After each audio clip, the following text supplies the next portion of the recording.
آج کے اس ترقی یافتہ دور میں جب انسان چاند پر اپنے کمندے ڈال چکا ہے اور ٹیکنالوجی میں آرٹیفیشل انٹیلیجنس کے دور میں داخل ہو چکا ہے،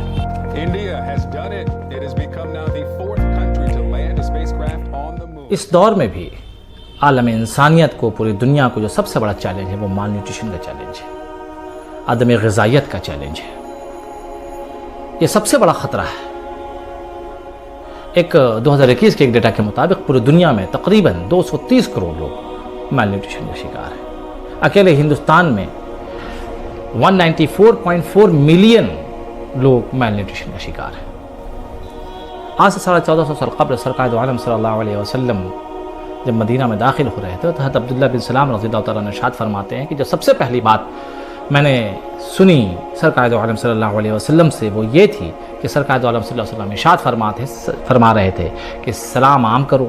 کھانا کھلاؤ اور نماز پڑھو۔ ایک دوسری جگہ سرکار دو عالم صلی اللہ علیہ وسلم ارشاد فرماتے ہیں کہ تو کھانا کھلائے یا سلام کرے اس شخص کو جسے تو پہچانتا ہو یا نہ پہچانتا ہو۔ یعنی اس میں دو باتیں ہیں۔ ایک بات تو یہ کہ سرکار دو عالم صلی اللہ علیہ وسلم پروموٹ کر رہے ہیں، لوگوں کو ترغیب دے رہے ہیں کہ ایک دوسرے سے ملو جلو، ایک دوسرے کو دعائیں دو، ایک دوسرے سے انٹریکٹ کرو، انٹریکشن ہو جائے تو کھانا کھلاؤ، اپنوں کو بھی پرایوں کو بھی، اسے بھی جسے تم پہچانتے ہو، اسے بھی جسے تم نہیں پہچانتے ہو۔ اس بات کو اللہ کے رسول صلی اللہ علیہ وسلم کے صحابہ کرام اور ان کے اہل بیت اطہار نے بہت اچھے سے سمجھا اور اس کو اپنی زندگی میں اتارا۔ اس کی ایک مثال یہ ہے کہ جب حسنین کریمین کی طبیعت ناساز ہوئی اور کافی زیادہ طبیعت خراب رہنے لگی تو علی مرتضیٰ کرم اللہ وجہ الکریم اور صاحبزادی رسول خاتون جنت سیدہ فاطمہ الزہرا رضی اللہ تعالیٰ عنہ دونوں نے 3 روزے کی نظر مانی۔ تو جب حسنین کریمین کو شفا ہوئی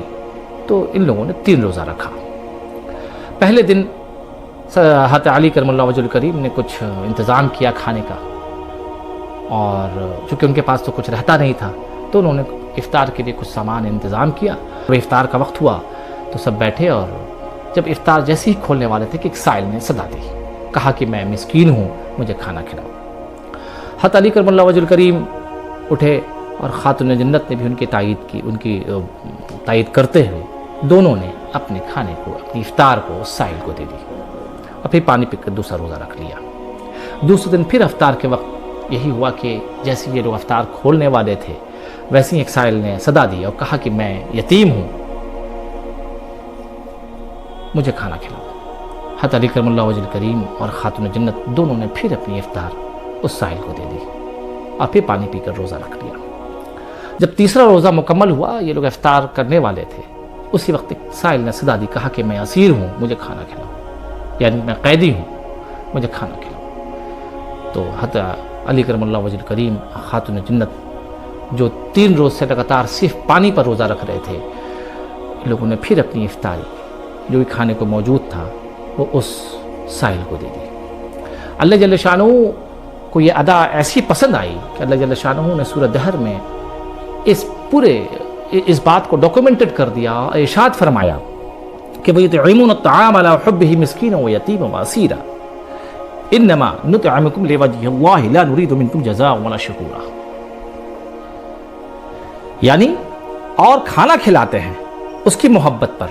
مسکین اور یتیم اور اسیر کو، اسیر یعنی قیدی کو، اور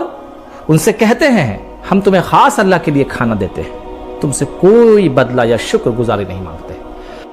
دیکھیے ایسا ہے کہ سرکار دو عالم صلی اللہ علیہ وسلم نے جو فرمایا اس کو صحابہ کرام نے اپنی زندگی میں اتارا، ان کے اہل بیت اطہار نے اپنی زندگی میں اتارا۔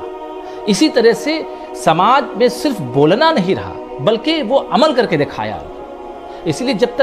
ہم تک کوئی حدیث پہنچے، کوئی روایت پہنچے تو ہمیں چاہیے کہ صرف سن کے سبحان اللہ ماشاء اللہ نہ کہے بلکہ اس کو اپنی زندگی میں اتارے۔ جب تک ہمیں اسے اپنی زندگی میں نہیں اتارے کہ تو اس کے اثرات، اس کے ثمرات ظاہر نہیں ہوں گے۔ جب ظاہر نہیں ہوں گے تو وہ چیز تشکیل نہیں پائے گی۔ سرکار سماج کی تشکیل کر رہے تھے،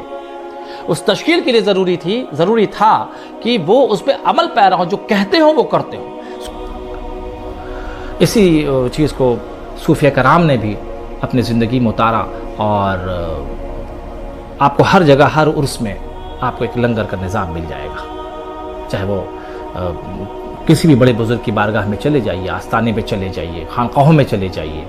وہاں کے عرس میں چلے جائیے، آپ کو لنگر کا نظم ملے گا۔ حضرت محبوب الہی سیدنا نظام الدین اولیاء رحمۃ اللہ علیہ کا لنگر تو ایسا مشہور تھا کہ بادشاہ وقت بھی اس سے متاثر تھا، اور کسی نے جب اس کو کہا کہ بھائی ان کے پاس پیسے کہاں سے آتے ہیں، تو اس نے بادشاہ نے ایک انکوائری بٹھا دی کہ ان کے پاس رقم کہاں سے آتی ہے۔ جو کسی بادشاہ کے ہاں نہیں کھلایا جاتا وہ ان کے ہاں کھلایا جاتا ہے۔ بالآخر وہ اس بات پر پہنچا کہ یہ تو اللہ کے ولی ہے، اللہ دیتا ہے، یہ کھلاتے ہیں۔ تو آج بھی یہ رسم، یہ طریقہ بزرگوں کے رائج ہے، اور مسلمانوں، اور میں بالخصوص یہ کہتا ہوں کہ مسلمانوں کو چاہیے کہ آج کے اس پرفتن دور میں، جبکہ یہ سب سے بڑا چیلنج پورے انسانیت کو ہے مال نیوٹریشن کا، اس میں اس حدیث پر اور قرآن کی اس آیت پر عمل کرتے ہوئے اپنی زندگی کو لوگوں کو کھانا کھلانے میں کو پروموٹ کرے، ترغیب دے، خود بھی کھلائے، لوگوں کو بھی پروموٹ کرے، تاکہ یہ جو سب سے بڑا چیلنج ہے پوری انسانیت پر وہ دور ہو۔